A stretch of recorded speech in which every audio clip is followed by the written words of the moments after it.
It is Mary Kay Cabot. Hi, Mary Kay. How are you? I'm doing great, guys. How you doing? Good. I think Mary Kay. all a little busy here. I want to. We're going to talk about Myles Garrett. I'm just interested in one little niche thing that happened at the press conference this morning, and you asked one of the questions that I thought was very intriguing, and that I don't know that we got an answer. And you go back to a year ago with Denzel Ward, and what he had said if Myles was leaving at that point, and that you had one, and I thought somebody else had a question about Denzel Ward and his future with the team. Based on that, what do you think about that now? I actually asked both of those questions about Denzel Ward because I really do wonder now what the outlook and the future is for Denzel now that Myles is gone. When Myles was running around Radio Row telling everyone that he wanted to be traded and demanding to be traded, I also spoke to Denzel there, and that's when he said that it would make him kind of question his own situation if the Browns traded Myles Garrett. And so I do have to wonder now how Denzel feels. And we haven't had a chance to talk to him yet here at practice because he hasn't shown up for OTAs this year. Now, he did talk to reporters at his football camp last week and just said he's been kind of, doing his own thing a little bit and getting ready for the season, and he'll have something for these guys when he gets back. But we haven't seen him here yet, so we don't really know what's going through his mind at this point. But I think if the Browns have talked to him or do get a chance to talk to him about this soon, I think they'll sell it to him the way that they have to everyone else, and that is they didn't just give away the best defensive player in the NFL. They got back a player that they're really, really excited about, and they are not tanking this season. What did you think of the answer they gave you back, though? Well, I didn't get the answer that I was kind of looking for in terms of are you open to trading Denzel? Because he kind of said, Myles wasn't on the block. So he didn't really directly answer that question. And then he did say you have to talk to Denzel about how he feels right now. But Myles was never on the block, and we're not in the market of trading players right now. Mary Kay, I've used the word you used in your story today several times and given you credit for it. I think you nailed it when you said they picked up a suitable replacement for Myles Garrett. With that thought in mind, and this team coming off a 5-win season, I think you've got to look at this and think, all right, the defense shouldn't take a step back because of a change at defensive end. If it does, it's for other reasons.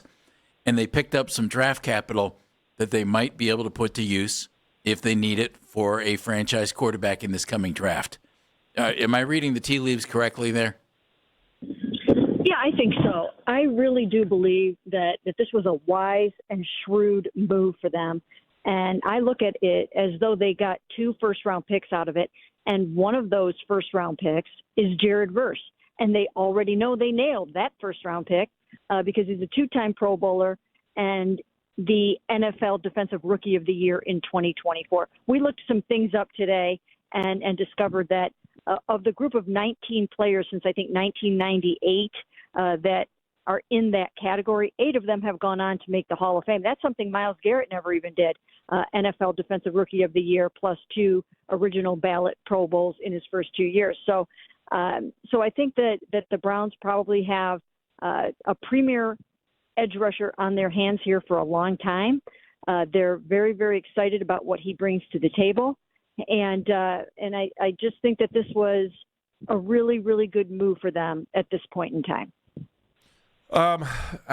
Just when you first heard the news that this was going down, like what went through your mind? We're talking about Hall of Fame guy and letting him go. I'm just curious. I mean, you've covered this team for a long time. What is this going to mean in the locker room too? Well, I had it drilled into my head so many times that they weren't trading Myles that I was surprised. Because just sitting there talking to Andrew Berry and Jimmy Haslam at the owners' meetings in March, they were adamant they weren't trading him. And for Andrew to call him a career Brown, that's a pretty big statement to make. And all we've ever heard about Myles Garrett coming out of Berea and out of Andrew Berry's mouth is that he's going to be a one-helmet Brown and he's going to be here. So I was surprised by that. The thing to remember about Andrew Berry, he's an opportunistic general manager, and he will seize the moment, and that's what he did here. This is a great opportunity for the team. On a smaller scale, the same thing happened last year with Greg Newsome for Tyson Campbell. They were not planning on trading Greg Newsome. A team came along, made them an offer they couldn't refuse, and they went ahead and made the deal. So I was shocked at first. I was surprised that it was actually going to happen. I caught wind of it a little bit earlier yesterday morning and wrote something even before I headed down to the golf tournament, because I knew that those trade winds were blowing and that something could be imminent. But at that point, I was very surprised that it was going to happen. And now I really do see the wisdom in it, and I think the fans will see it too. Now they're poised, as you mentioned earlier, they're poised to perhaps end up getting that quarterback with one of these draft picks, or packaging something and getting that quarterback of the future, which they might really need in 2027. And I just think it's a good trade. I think it's interesting. NFL Countdown on ESPN. Chris Shula, the defensive coordinator of the Rams, told them last year that Verse was the Rams' Draymond Green, as far as the attitude, the excitement, kind of the little bit of a wild hair instigator, inspirer. I'm anxious to see that in this Browns defense, Mary Kay. What impact do you think that'll have? Well, he does have a very lively personality. He's loquacious. He's going to bring it when we talk to him, I think. I think he's going to be a very, very vocal leader in the locker room. I think he's going to fit right in with all of the other guys on this football team that are now in his age range. It's a very, very young football team. So I think it just aligns. It just fits really well. And again, I think that I think he brings the heat from a personality standpoint, as does a Quincy Williams. So I think they have some fire on this defense now, and I think that will also be reflected in their new defensive coordinator, who, when we're out there watching practice, you can certainly hear Mike Rutenberg at all times. What do you? Tell me how this projects out in the future for this team, and you see Verse, and you see what they have with these draft picks, and we've talked about it. This puts them in a position to have more capital if they want to go after a quarterback in the next draft, at least one more first-round pick. Your thoughts about how this projects? Well, I think it projects well, especially, once again, when you look at the upside potential for Jared Verse. Again, he's got 12 sacks in his first 2 seasons, but he's really made his hay in the pressures department. He's number 3 in pressures over the last 2 years after Myles Garrett and Micah Parsons.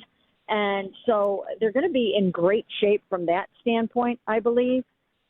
So I think they're great there. And then they've got the first-round pick next year, which, again, they might be able to parlay somehow into a quarterback. And then you've got the second-rounder and the third-rounder in the next 2 years, and those are also premium picks. So if they play their cards right, they should get at least 4 starters out of this trade. And, that's kind of similar to what they ended up with out of the trade down from number 2 to number 5 with the Jaguars. And if they can get 4 starters out of this one trade, then I think they've done very, very well for themselves. Anything else here before training camp gets here? You know what? I don't know. Transaction-wise. I think they're pretty well set right now, unless something unforeseen happens. And again, I'm not saying that something would happen with Denzel Ward, but I think we need to hear from Denzel and sort of have some reassurance that, yes, I still want to be here. Yes, I'm excited to still be here. So once we have that, then I think we can say that, sorry, I'm outside. It's okay. Careful. I came out here because I thought it would be quiet. So much for that. Anyway. Normally we hear garbage dumpsters from Berea, so that's okay. It still sounds pretty good. Yeah, so I don't really see any other huge transactions coming down the pike. But once again, Andrew likes to make trades, so you never know. What do you think Todd Monken thinks of this deal? Again, I thought it was a great point. I think he likes it. Yeah. I think he likes it, and here's why I say that. Myles has not shown up for anything this entire offseason. He hasn't stopped in to meet his new head coach. He hasn't stopped in to meet his new defensive coordinator. And Todd Monken is all about the kinds of players that would be here even if they weren't getting paid as much as they do. Guys that just love ball. And when we very first asked him about Myles not attending, he said, well, I would sure be here. And I think that said something. I think he was sending a message that, show up. We're putting in new systems. We have new coaches. And Myles chose not to do that. And on some level, I just don't know if that was necessarily the best way to get in the good graces of his new head coach. I thought the other thing he said yesterday, was the stuff that Monken said about Brendan Sorsby, like kind of put his foot down about why would anyone even be looking at. I don't know. I read into it was, here's a coach that really doesn't want to deal with an issue that is like super hot as far as gambling in the game. I actually like what Todd said. I just wonder if that's what the front office thinks too. Yeah, because everything else at quarterback is so calm here. Well, I mean, yeah, you're right. Yeah. Well, we did ask Andrew about that today, and he just said they'll do the work on the player the way that they do about anybody that would be coming out in the supplemental draft. And with Sorsby, they had already done plenty of work on him because he may have come out in the 2025 draft. So, they'll do their due diligence, but I think, perhaps Todd was speaking for the organization when he mentioned that could be a slippery slope for them. He put his 2 cents in, and I'm guessing that means that they probably won't be hot on Sorsby's heels. Okay, let's get this thing going. Do you think Jared Verse will be in town for any OTA work, or will he wait till mandatories? Well, I think he'll be here actually tomorrow. I think we're going to get a chance to talk to him tomorrow. I don't know if he'll be out on the field yet, but, they said he's really excited to be here. He is from Dayton. I mean, he was at least born in Dayton, so he's at least set foot here before in Ohio. And I believe we'll get a chance to talk to him tomorrow. Mary Kay, as always, thank you. We're reading you all the time. Great questions there, too. Again, right off the top when we were talking about Denzel Ward, too. So awesome stuff today, Mary Kay. We love reading your stuff, and we love talking to you every week. Thank you. Thanks, Mary Kay. Thank you, guys. All right. She is Mary Kay Cabot. Make sure you read her every day in the Plain Dealer and Cleveland.com.